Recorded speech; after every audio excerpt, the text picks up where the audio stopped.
Bien-aimés dans le Christ, que la grâce de Jésus-Christ notre Seigneur, l'amour de Dieu le Père et la puissance du Saint-Esprit descendent maintenant sur nous pour nous aider à méditer cette parole afin qu'elle puisse porter du fruit dans notre vie pour la plus grande gloire de Dieu et le salut de nos âmes. En ce dimanche de Pâques, j'aimerais méditer avec vous l'Évangile de Jésus-Christ selon Saint Jean, au chapitre 20, du verset 1 au verset 9. Le premier jour de la semaine, Marie-Madeleine se rend au tombeau de grand matin. C'était encore les ténèbres. Elle s'aperçoit que la pierre a été enlevée du tombeau. Elle court donc trouver Simon-Pierre et l'autre disciple, celui que Jésus aimait, et elle leur dit: « On a enlevé le Seigneur de son tombeau, et nous ne savons pas où on l'a déposé. » Pierre partit donc avec l'autre disciple pour se rendre au tombeau. Ils couraient tous les deux ensemble, mais l'autre disciple courut plus vite que Pierre et arriva le premier au tombeau.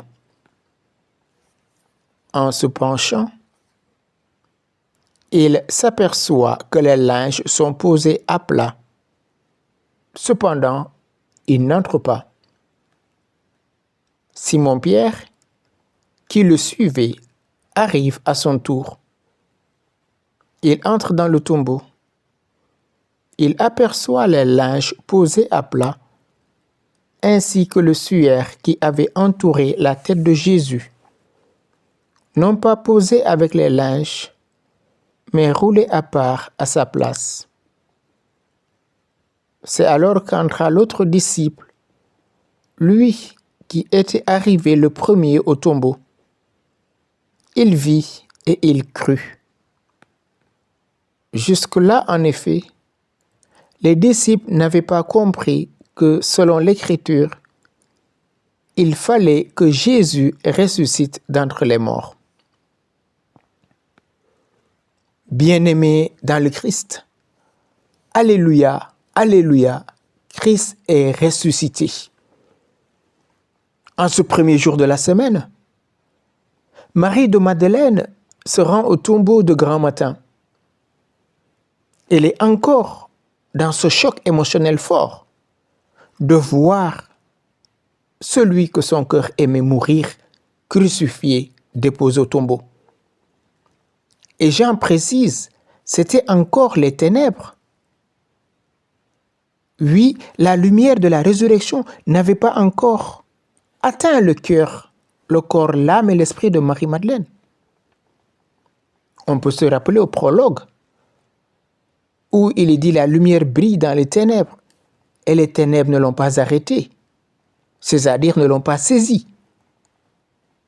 Marie-Madeleine n'a pas saisi que Jésus est ressuscité. Les ténèbres n'ont pas compris la lumière, parce que comme dit Jésus également dans l'évangile de Jean au chapitre 14, verset 17, « Je suis la lumière du monde. » L'esprit de ce monde ne peut pas recevoir l'esprit de vérité. Marie-Madeleine est encore dans les ténèbres. Elle voit que la pierre a été enlevée du tombeau. Elle court trouver Simon-Pierre et l'autre disciple pour leur dire: « On a enlevé le Seigneur de son tombeau et nous ne savons pas où on l'a déposé. » Quel désarroi pour cette femme qui avait préparé ses aromates, qui était encore dans son projet humain.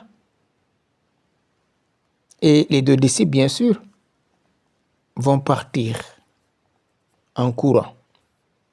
Pierre entre dans le tombeau. Il aperçoit les linges posés à plat, ainsi que le suaire. Et lui aussi, il n'est pas encore entré dans la lumière de la résurrection. Il voit tout. Or, le disciple que Jésus aimait arrive, il vit et il crut. Ces linges sont pour Saint Jean des pièces à conviction qui prouvent que Jésus est ressuscité. Voilà la lumière qui vient pénétrer son cœur, faire tomber les écailles de ses yeux. Il vit et il crut. Parce que Jean était là quand on déposait Jésus dans la tombe. Pierre n'y était pas, donc il ne savait pas comment étaient disposées les choses, mais Jean a vu. C'est pour ça, dans son prologue, il pourra dire « Celui qui a vu, ce que nous avons contemplé, que nos mains ont touché », il écrira dans sa première lettre. Ce que nos mains ont touché du Verbe de Dieu, ce que nous avons contemplé. Si on avait pris le corps, bien sûr, les linges ne seraient pas à leur place. S'il était encore mort, qu'il s'agissait d'un cadavre, on n'aurait évidemment pas enlevé les linges qui le recouvraient. Pour Jean, ces linges sont la preuve que Jésus est désormais libéré de la mort.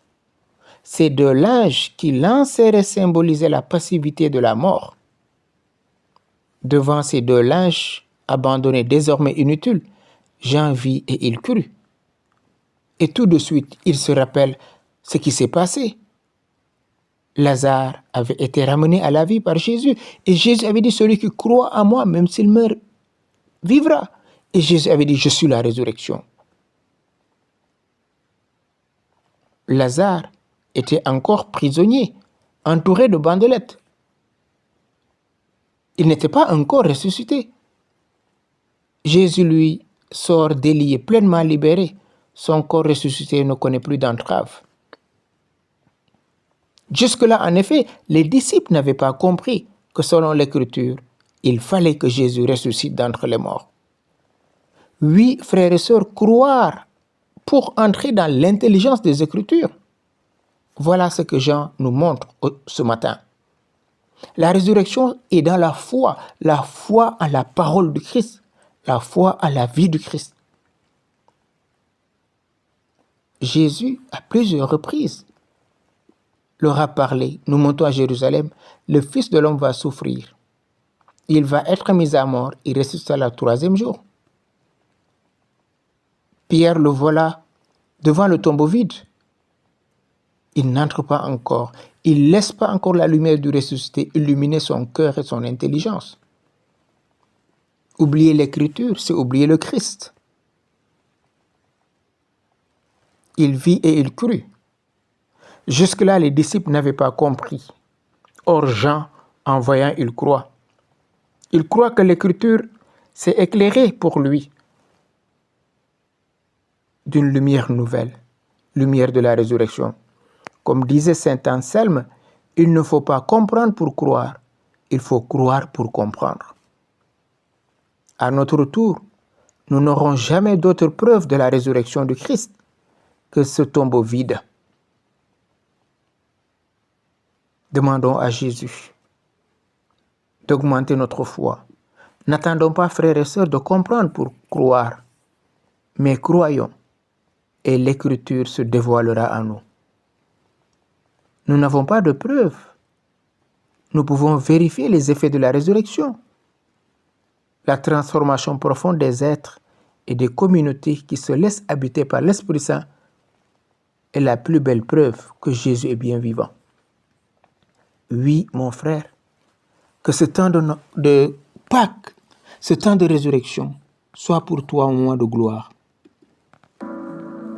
Que Jésus ressuscité vienne t'aider à voir clair dans ta vie. Pour que les moments difficiles que tu traverses, ton mariage, ton conjoint, ton travail, telle ou telle situation de ta vie, laisse maintenant Jésus venir t'éclairer. Que cette lumière du ressuscité pénètre, illumine chaque instant de ta vie. Quitte le tombeau de la mort. Quitte la colère, la haine ou la vengeance, le manque de pardon. et laisse-toi maintenant toucher par le ressuscité. Il est là, il te tend la main, il veut te sortir de la mort. Accueille maintenant la puissance de l'Esprit Saint pour te laisser restaurer, pour te laisser guérir, pour te laisser ressusciter. Ô Jésus, par la puissance de ton Esprit Saint, viens toucher chacun de mes frères et sœurs maintenant. Restaure-nous, guéris-nous et fortifie-nous, Jésus.